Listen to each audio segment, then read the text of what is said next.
Hello friends, welcome back to another video. तो जैसे हम एवोल्यूशन चैप्टर पढ़ रहे थे और इस चैप्टर में अभी तक हमने क्या कहते हैं ओरिजिन ऑफ यूनिवर्स पढ़ लिया था कि यूनिवर्स कैसे आया, जिसमें हमने बिग बैंग थ्योरी पढ़ी और हमने जाना कि जो यूनिवर्स है वो 20 मिलियन साल पहले आया था। उसके बाद हमने अर्थ के बारे में पढ़ा कि अर्थ जो है हमारी 4.5 बिलियन ईयर एगो पहले आई थी। फिर हमने लाइफ के बारे में पढ़ा और फिर हमने कुछ थ्योरीज पढ़ी जिसमें हमें बताया गया कि अर्थ पे लाइफ कैसे आई होगी, ठीक है। जिसमें हमने theory of special creation, theory of catastrophism, theory of abiogenesis and और भी कई सारी थ्योरी पढ़ी। इसी चैप्टर को कंटिन्यू करते हुए और इसी पोर्शन को यानी कि अर्थ पे लाइफ कैसे ओरिजिनेट हुई, इन्हीं थ्योरी को कंटिन्यू करते हुए आज हम एक बहुत ही ज़्यादा इम्पॉर्टेंट थ्योरी पढ़ेंगे जो है ऑपरिन हेल्डेन थ्योरी। यहाँ से बहुत ज़्यादा सवाल पूछे जाते हैं आपके नीट एग्जामिनेशन में और प्रीवियस ईयर में भी यहाँ से क्वेश्चन आ चुके हैं। तो अगर मैं बात करूँ ऑपरिन हार्डन की थ्योरी के बारे में, तो इस थ्योरी को हम theory of pre abiogenesis and chemical evolution भी कहते हैं। क्या कहा मैंने कि ये जो हमारी ऑपरिन हार्डन, ये दो साइंटिस्ट थे। ऑपरिन अलग साइंटिस्ट थे, हार्डन एक अलग साइंटिस्ट थे। इन दोनों ने मिलकर एक थ्योरी दी। इस थ्योरी को हम थ्योरी ऑफ प्री एबायोजेनेसिस और साथ ही साथ थ्योरी ऑफ केमिकल एवोल्यूशन भी कहते हैं, ठीक है। इसमें इन्होंने क्या बताया, इन्होंने बताया कि जब हमारी अर्थ फॉर्म हुई थी तो उस पे जो एटम्स थे वो अपनी फ्री स्टेट में थे। फ्री स्टेट में कहने का मतलब क्या है, कार्बन अपनी फ्री स्टेट में था, हाइड्रोजन अपनी फ्री स्टेट में था, नाइट्रोजन अपनी फ्री स्टेट में था और फिर ऑक्सीजन अपनी फ्री स्टेट में था। अब मैंने बताया कि जब स्टार्टिंग में अर्थ फॉर्म हो रही थी तो उस टाइम पे क्या कहते हैं, हमारा वोल्केनिक इरप्शन हो रहे थे जहाँ से हमें हाइड्रोजन, अमोनिया, मीथेन ये सब चीज़ें देखने को मिल रही थी। तो हुआ क्या, इन्हीं फ्री एटम्स की मदद से सिंपल इनऑर्गेनिक मॉलिक्यूल्स बने, जैसे कि हमारे हाइड्रोजन गैस बने, हमारे वाटर वेपर्स बने, हमारी अमोनिया बनी और हमारी कार्बन डाइऑक्साइड बनी। अब हुआ क्या, क्योंकि जो हमारी अर्थ थी उस पर टेम्परेचर बहुत ज़्यादा था वोल्केनिक इरप्शंस की वजह से, ठीक है। और हमारा उस टाइम पे कोई अच्छा एटमॉस्फेयर भी नहीं था, तो सन से यूवी रेडिएशंस आती थी। तो इन सब हमारे वोल्केनिक इरप्शंस ने और जो यूवी रेडिएशन आते थे, इन्होंने एनर्जी का काम करा, इन्होंने सोर्स ऑफ एनर्जी का काम करा और इन सिंपल इनऑर्गेनिक कंपाउंड्स के बीच में रिएक्शंस करवाई, जिससे हमारे कुछ सिंपल ऑर्गेनिक कंपाउंड बने, जैसे कि हमारा मीथेन बना और हमारा HCN बना, यानी हाइड्रोसाइनाइड्स बने, ठीक है। अब हुआ क्या, ये फर्स्ट सिंपल मतलब जो सिंपल ऑर्गेनिक कंपाउंड्स बने, इनसे ही फिर हमारे थोड़े कॉम्प्लेक्स या कह सकते हो थोड़े एडवांस ऑर्गेनिक मॉलिक्यूल्स बने, जैसे कि हमारी सिंपल शुगर्स के फॉर्मेशन स्टार्ट हुए। जैसे हमारे आप मान सकते हो, आपने अगर मैं शुगर का नाम लूँ तो आपने ग्लूकोज बहुत ज़्यादा पढ़ रखा है, मान लो ग्लूकोज बन गया।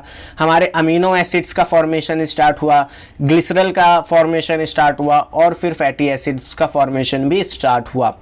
अब इन ऑर्गेनिक कंपाउंड से आगे चल के धीरे धीरे इनमें रिएक्शंस हुई और हमारी और भी चीज़ें बनी, जैसे कि हमारे प्रोटीन्स बने। प्रोटीन्स आपको पता है, कई सारे अमीनो एसिड जब आपस में जुड़ते हैं तो प्रोटीन का फॉर्मेशन होता है। हमारे फैट बने, ठीक है, हमारे न्यूक्लिक एसिड बने और हमारी कॉम्प्लेक्स शुगर्स का फॉर्मेशन हुआ, ठीक है।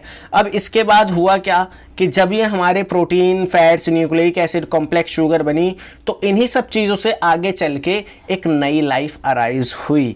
तो यहाँ पे बताया गया ऑपरिन हेल्डेन थ्योरी के द्वारा कि ये जो हमारा लाइफ आई अर्थ पे, ये किसी ने भेजी नहीं, ये बस केमिकल्स की रिएक्शंस की वजह से होते होते ही नई नई चीज़ें बनती गई, उससे ऑर्गेनिक चीज़ें बनती गई, ठीक है, और उससे आगे चल के आखिरी में एक लाइफ बन गई, ठीक है। अब ये पहली लाइफ रही कैसे ही रही होगी, हमने अभी प्रीवियस वीडियो में पढ़ा था कि सबसे पहले नन सेलुलर लाइफ आई थी। नन सेलुलर लाइफ में हमने किस लाइफ की बात करी, हमने जाइंट्स मॉलिक्यूल जैसे कि हमारे आरएनए, हमारे प्रोटीन्स, हमने इन सब की बात करी। और फिर हमने कहा कि इन नन सेलुलर लाइफ से ही हमारी पहली यूनिसेलुलर लाइफ आई होगी और उस यूनिसेलुलर लाइफ ने धीरे धीरे फिर मल्टी सेलुलर लाइफ बनाई होगी, ठीक है। तो इसीलिए इस थ्योरी को थ्योरी ऑफ केमिकल एवोल्यूशन भी कहा जाता है कि हम सब या ये जो लाइफ है अर्थ पे, ये केमिकल रिएक्शंस की वजह से इवॉल्व हुई है, इसीलिए इसको केमिकल एवोल्यूशन कहा जाता है। अब इस थ्योरी से कुछ स्पेसिफिक क्वेश्चंस पूछे जाते हैं जो मैं यहाँ पे बता देता हूँ। जैसे आपसे पूछेगा कि जो हमारी ऑपरेन हेल्डेन की थ्योरी थी, या फिर जो हमारी थ्योरी ऑफ केमिकल एवोल्यूशन थी, या फिर थ्योरी ऑफ प्री एबायोजेनेसिस जो थी, उसमें एनर्जी का सोर्स क्या था। तो एनर्जी का सोर्स पहला लाइटनिंग, बहुत सारी बिजलियां गिरती थी आसमान से, ठीक है। यूवी रेडिएशन जो सन से आती थी, क्योंकि उस टाइम पे हमारा कोई अच्छा एटमॉस्फेयर नहीं था जो यूवी रेडिएशन को रोक सके। अभी तो ओजोन लेयर है, लेकिन पहले ओजोन लेयर नहीं थी, ठीक है। And high temperature due to volcanic eruptions, और वॉल्केनिक इरप्शंस हो रहे थे, उसकी वजह से अर्थ पे हाई टेम्परेचर था। तो इन तीनों ही चीजों ने क्या करा, source of energy as a काम करा, ताकि केमिकल्स के बीच में रिएक्शंस हो सके और वो नई नई चीजें बना सके। अगर आपसे पूछे कि पहला इनऑर्गेनिक मॉलिक्यूल कौन सा बना था, तो हम ये कहते हैं कि जो पहला इनऑर्गेनिक मॉलिक्यूल बना होगा वो हमारा NH3 होगा, ठीक है। इसके बाद अगर हम बात करें कि फर्स्ट ऑर्गेनिक मॉलिक्यूल हमारा कौन सा बना होगा, तो हम ये कहते हैं कि जो हमारा फर्स्ट ऑर्गेनिक मॉलिक्यूल बना है वो मीथेन बना है, ठीक है। ये आपको याद करना पड़ेगा, ये डेटा वाली चीज है। अब सबसे पहला क्वेश्चन आता है कि फर्स्ट लाइफ कहाँ पे ओरिजिनेट हुई। तो सबसे पहले जो लाइफ ओरिजिनेट हुई थी वो वाटर में हुई थी, क्योंकि अभी आप आगे चल के देखोगे भी या आगे आप पढ़ोगे, जब हम बात करेंगे प्रोटोबायोन्स की, कि प्रोटोबायोन्स जो थे उनका फॉर्मेशन वाटर में ही स्टार्ट हुआ और उनको हॉट डाइल्यूट सूप का नाम दिया गया, और वो किस साइंटिस्ट ने दिया वो आपके लिए इंपॉर्टेंट है, ठीक है। अब अगर हम बात करें आगे, तो अलेक्जेंडर वन, ये देखो वैसे नीट में तो नहीं पूछा गया, लेकिन जो बी फार्मा के एग्जाम होते हैं या जो अदर कॉम्पिटेटिव एग्जाम होते हैं जहाँ पे बायोलॉजी होती है, वहाँ पे ये क्वेश्चंस पूछे गए हैं, इसलिए मैंने इन क्वेश्चन को भी यहाँ पे इंक्लूड कर दिया है। तो जो अलेक्जेंडर वन ऑपरिन थे, ये एक रशियन बायोकेमिस्ट थे, और इन्होंने एक बुक लिखी थी जिसका नाम था ओरिजिन ऑफ लाइफ। अब यहाँ पे बहुत बच्चे कंफ्यूज होते हैं ओरिजिन ऑफ लाइफ में और ओरिजिन ऑफ स्पीसीज में। तो यहां पे आप याद रखना कि जो ओरिजिन ऑफ लाइफ बुक है वो लिखी थी ऑपरिन ने, और जो हमारी ओरिजिन ऑफ स्पीसीज बुक है ये चार्ल्स डार्विन ने लिखी थी, ठीक है। हेल्डेन जो कि दूसरे साइंटिस्ट थे इस थ्योरी को देने वाले, वो एक इंग्लिश फिजियोलॉजिस्ट थे, फिजियोलॉजिस्ट जो मतलब अपनी राय रखते हैं हर मुद्दे पे। उन्होंने मतलब एक इंग्लिश फिजियोलॉजिस्ट थे, who later on settled in Bhubaneswar, जो बाद में भुवनेश्वर में आके सेटल्ड हो गए, और इन्होंने एक बहुत ही फेमस टर्म दी थी हॉट डाइल्यूट सूप। और ये टर्म इन्होंने किस लिए दी थी, ये टर्म्स इन्होंने दी थी प्रोटोबायोन्स के लिए। अभी प्रोटोबायोन्स क्या होते हैं अभी हम आगे देखेंगे, बस आपको ये याद रखना है कि जो हेल्डेन साइंटिस्ट थे उन्होंने एक बहुत ही फेमस टर्म दी थी जो कि है हॉट डाइल्यूट सूप। अब ये जो केमिकल एवोल्यूशन की थ्योरी थी, इस थ्योरी को एक्सपेरिमेंटली प्रूव करने वाले जो साइंटिस्ट थे उनका नाम था मिलर, और इन्होंने इस थ्योरी को एक्सप्लेन करा था 1953 में। अब यहाँ पे 1953 भी एक इंपॉर्टेंट डेट है, क्योंकि ये डेट पूछी जा चुकी है, ठीक है। डेट वैसे बहुत कम पूछता है, लेकिन ये डेट एक बार पूछ चुका है नीट एग्जामिनेशन में, इसलिए आपको ये पता होनी चाहिए। अब इन्होंने क्या करा, जो अपना एक्सपेरिमेंट परफॉर्म करा था उसमें इन्होंने मीथेन, अमोनिया और हाइड्रोजन गैस ली थी। अब आपको इसका रेशियो पता होना चाहिए। तो देखिए, इन्होंने मीथेन, अमोनिया और हाइड्रोजन को 2:1:2 के रेशियो में लिया था। अब बहुत बच्चे क्या करते हैं, बस ये रेशियो याद कर लेते हैं 2:1:2, और होता क्या है पेपर में इस रेशियो को अलग तरीके से पूछ लिया जाता है। जैसे कि मान लीजिए वो रेशियो आपसे ऐसे पूछ लेगा कि NH3 ratio CH4 ratio H2 का रेशियो क्या था मिलर के एक्सपेरिमेंट में, तो बच्चे लिख के आ जाएंगे 2:1:2, क्योंकि उन्होंने 2:1:2 याद कर रखा है। बट ये आपका गलत हो जाएगा। यहाँ पे जो अमोनिया था वो 1 था, और जो मीथेन था वो 2 था, और जो हाइड्रोजन था वो 2 था। तो आपको ये याद रखना है कि अमोनिया सिर्फ 1 था, ठीक है। रेशियो में हम बात कर रहे हैं। अब हम इनके थोड़े एक्सपेरिमेंट्स के बारे में देख लेते हैं कि इन्होंने एक्सपेरिमेंट करा कैसे। इन्होंने क्या करा, एक बॉइलिंग वाटर लिया और वाटर लिया और उसको बॉईल करा बहुत ही ज़्यादा एक्सट्रीम टेम्परेचर पे, जो कि था 800 डिग्री सेल्सियस, क्योंकि स्टार्टिंग में अर्थ पे भी बहुत ही ज़्यादा टेम्परेचर था, ठीक है। फिर यहाँ पे इन्होंने एक वैक्यूम पंप लगा दिया। वैक्यूम पंप क्यों लगा दिया, क्योंकि पहले जब हमारी अर्थ थी तो वहाँ पे कोई एटमॉस्फेयर नहीं था, तो यहाँ पे इसलिए इन्होंने यहाँ पे एक वैक्यूम पंप लगाया। अब हुआ क्या, यहां से जो स्टीम बनी, क्योंकि इस वाटर को हीट करा जा रहा था, यहां पे जो स्टीम बनी वो मूव कर रही थी और इस चैम्बर में आई।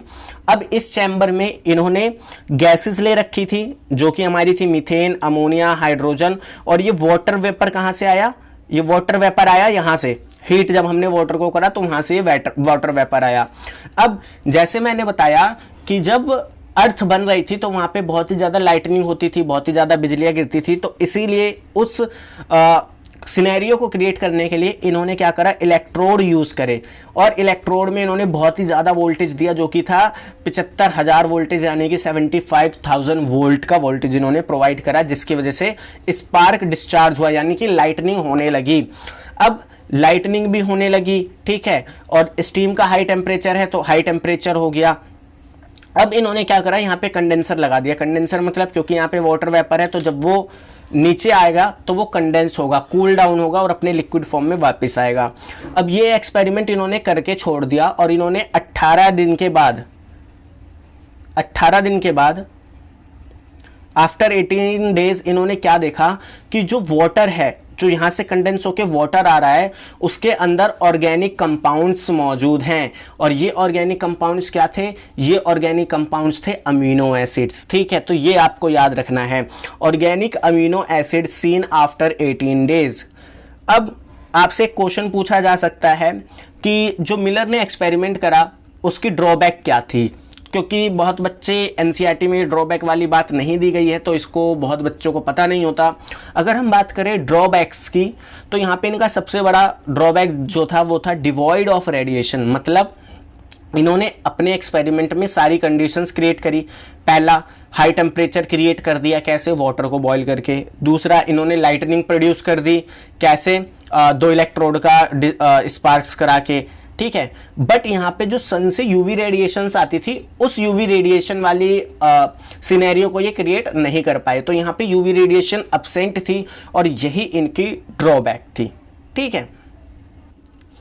अब हम आगे बढ़ते हैं और बात करते हैं बायोलॉजिकल एवोल्यूशन की। मतलब हमने ये तो देख लिया कि हाँ, ऐसा हो सकता है कि जब अर्थ अपने स्टार्टिंग बनने की फेज में थी तो केमिकल्स ने आपस में मिलकर ही चीज़ों को बनाना स्टार्ट करा और जिससे अमीनो एसिड और बाकी सारी चीज़ें बनी। बट बायोलॉजिकल एवोल्यूशन में हम क्या बोलते हैं? हम ये बोलते हैं बायोलॉजिकल एवोल्यूशन में कि ये जो केमिकल से हमारे अमीनो एसिड, प्रोटीन्स बने, ये सारे हमें कहाँ देखने को मिले थे? वाटर्स में देखने को मिले थे, ठीक है, वाटर में देखने को मिले थे। इसीलिए हम ये भी कहते हैं कि जो पहली लाइफ ओरिजिनेट हुई वो वाटर में हुई थी। अब इस वाटर को, जिसमें हमारे प्रोटोबायोन्स हैं या प्रीबायोटिक मॉलिक्यूल हैं, अब ये प्रीबायोटिक मॉलिक्यूल्स हैं क्या? प्रीबायोटिक मॉलिक्यूल्स मतलब हमारे आरएनए हैं, डीएनए हैं, या कह सकते हो हमारा प्रोटीन है, यानी जो भी चीज़ें ज़रूरी थी एक सेल के अंदर वो सारी चीज़ें इसमें थी, ठीक है। तो इन वाटर्स ने और इस प्रीबायोटिक मॉलिक्यूल्स ने मिलके एक प्रीबायोटिक सूप बनाया, ठीक है। जैसे आप सूप पीते हो तो सूप में आप देखते हो कई सारी चीज़ें डली होती हैं, ठीक है। तो उसी तरीके से एक प्रीबायोटिक सूप बनाया और इस प्रीबायोटिक सूप को हॉट डाइल्यूट सूप नाम दिया गया हेल्डेन के द्वारा, ठीक है।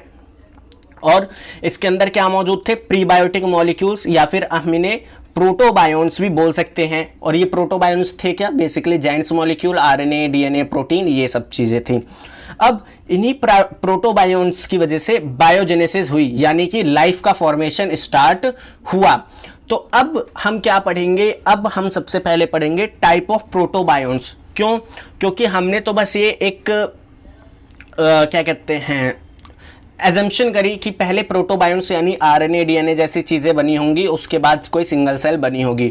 तो इन चीज़ों को एक्सपेरिमेंटली करके देखा गया और हमें 2 तरीके के प्रोटोबायोन्स मिले।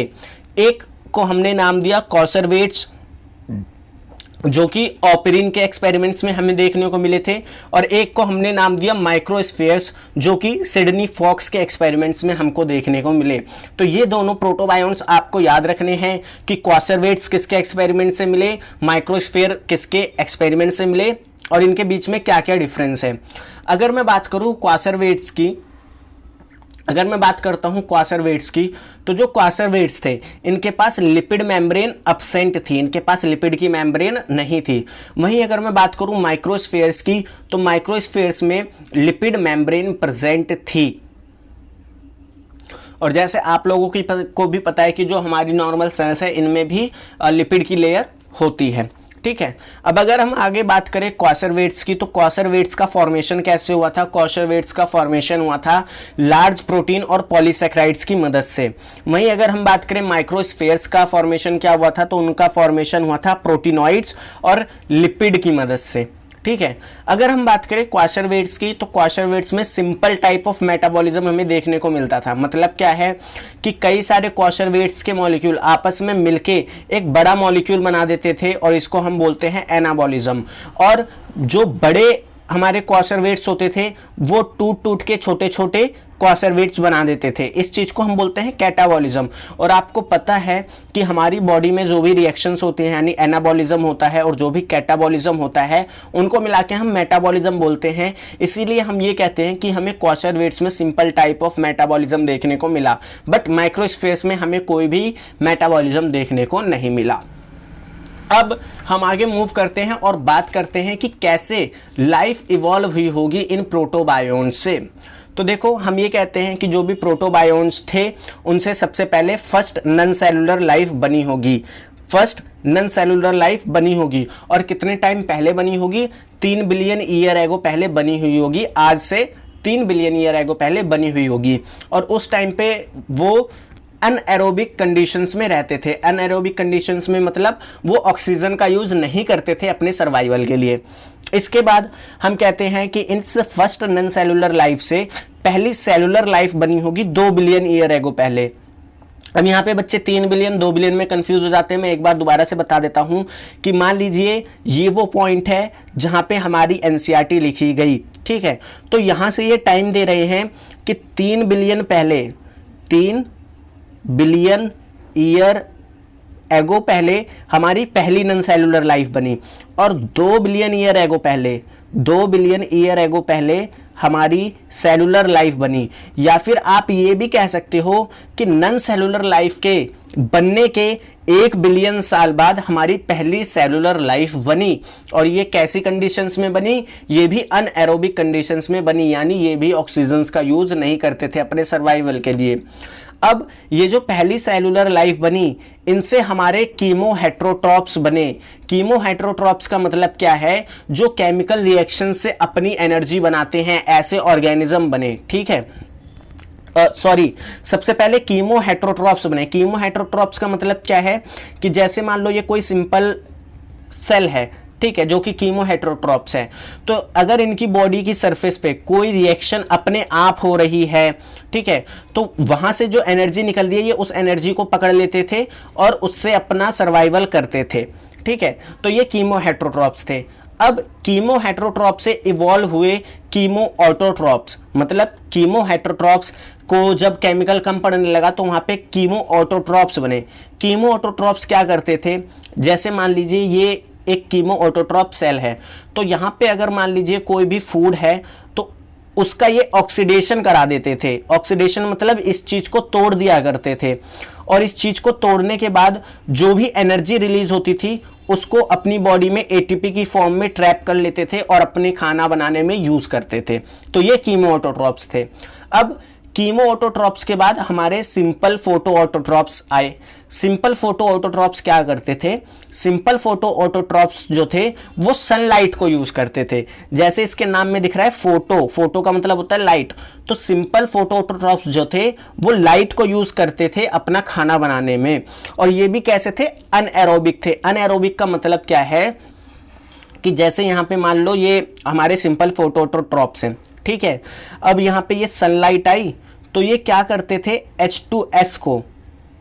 H2S को ब्रेक करते थे हाइड्रोजन और सल्फर में।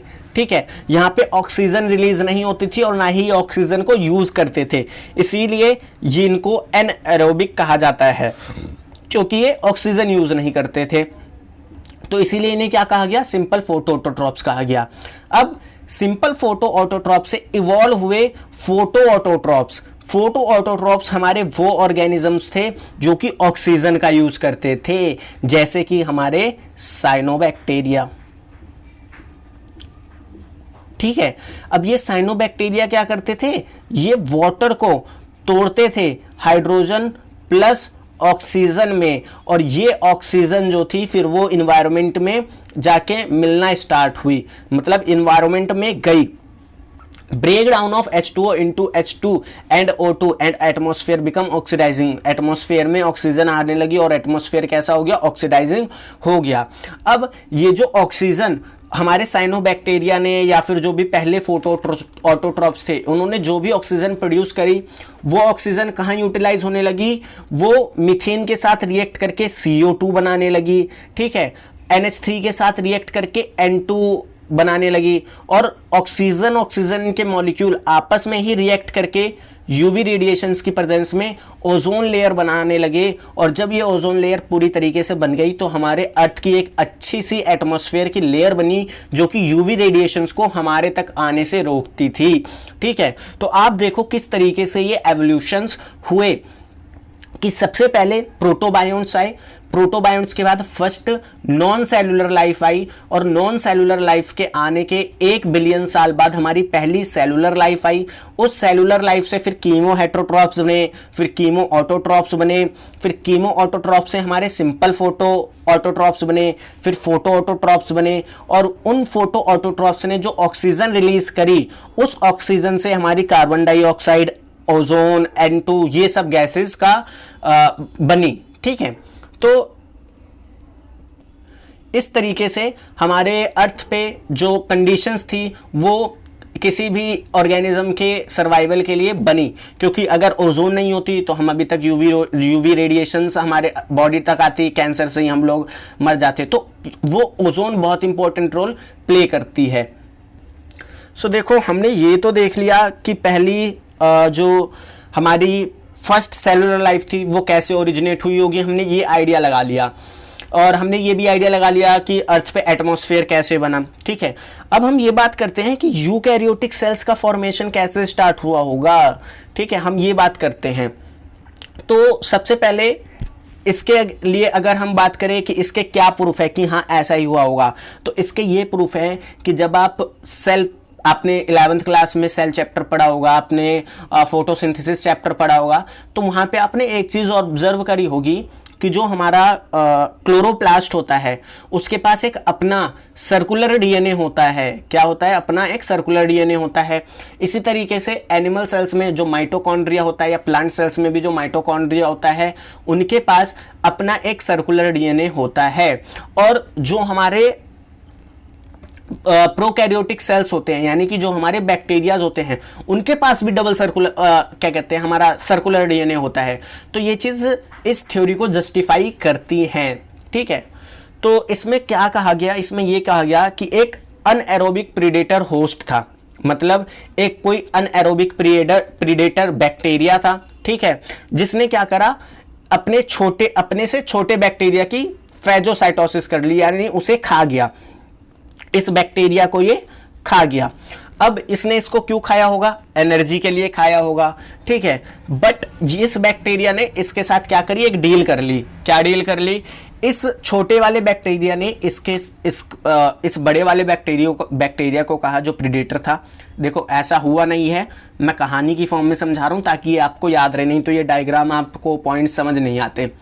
तो देखो हुआ क्या होगा कि इस बड़े वाले बैक्टीरिया ने जब इस छोटे वाले बैक्टीरिया को खाया तो छोटे वाले बैक्टीरिया ने कहा, देखो भैया ऐसा है, तुम मेरे को एनर्जी के लिए खा रहे हो, मेरे को खाने पे तुम्हें मिलेगी थोड़ी सी एनर्जी, फिर तुम दोबारा से इधर उधर घूमोगे कि मेरे को दोबारा कोई बैक्टीरिया मिल जाए और मेरे को एनर्जी मिल जाए। ऐसा करो, मेरे को तुम खा लो, मतलब मेरे को अपने पेट में ले लो या अपनी बॉडी में ले लो, बट मेरे को डाइजेस्ट मत करना है। डाइजेस्ट करने का मतलब क्या है कि मेरे को तोड़ना मत हिस्सों में, मैं जैसे हूं वैसे मुझको अपने शरीर में रहने देना। तो इसने बोला इससे मेरा क्या फ़ायदा होगा? इसने कहा इससे तुम्हारा ये फ़ायदा होगा कि मैं तुम्हें एनर्जी बना के देता रहूँगा, मैं तुम्हें एनर्जी बना के देता रहूँगा। तो इसने बोला चलो ठीक है। तो इसने क्या करा? इसे डाइजेस्ट नहीं करा। इसे डाइजेस्ट नहीं करा तो ये बैक्टीरिया आगे चल के किस में कन्वर्ट हो गया? ये बैक्टीरिया आगे चल के कन्वर्ट हो गया माइटोकॉन्ड्रिया में, और इस बैक्टीरिया का जो डीएनए था वो यहाँ पे प्रेजेंट है। इसीलिए इसीलिए जो माइटोकॉन्ड्रिया होता है उसके पास अपना एक सर्कुलर डीएनए होता है। तो यहाँ से इस तरीके से एनिमल सेल्स बनी, क्योंकि एनिमल सेल्स में माइटोकॉन्ड्रिया होता है और उसका अपना डीएनए होता है, ठीक है।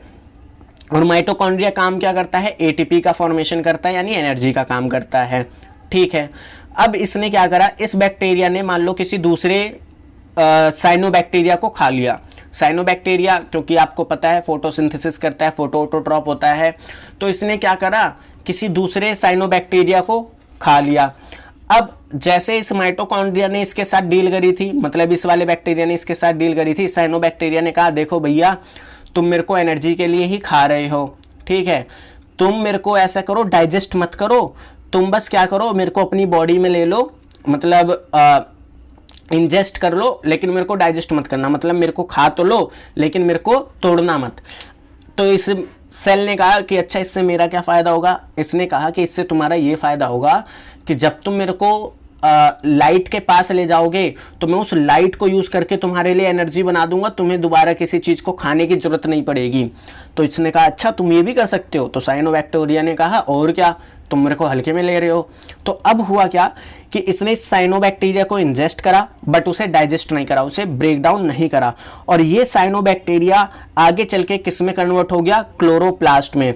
और क्लोरोप्लास्ट का भी आप देखोगे कि अपना एक सर्कुलर डीएनए होता है। और इस तरीके से जिन सेल्स में माइटोकॉन्ड्रिया और क्लोरोप्लास्ट दोनों था वो प्लांट सेल में कन्वर्ट हो गए, और जिनमें सिर्फ माइटोकॉन्ड्रिया और उनका अपना डीएनए था वो एनिमल सेल्स में कन्वर्ट हो गए। और फिर प्लांट सेल्स से प्लांट सेल्स मिलती गई और प्लांट का फॉर्मेशन हुआ, एनिमल सेल से एनिमल मिलती गई, मल्टी सेलुलर एनिमल्स का फॉर्मेशन स्टार्ट हुआ। तो इस तरीके से हमारी यूकैरियोटिक सेल्स बनी होंगी।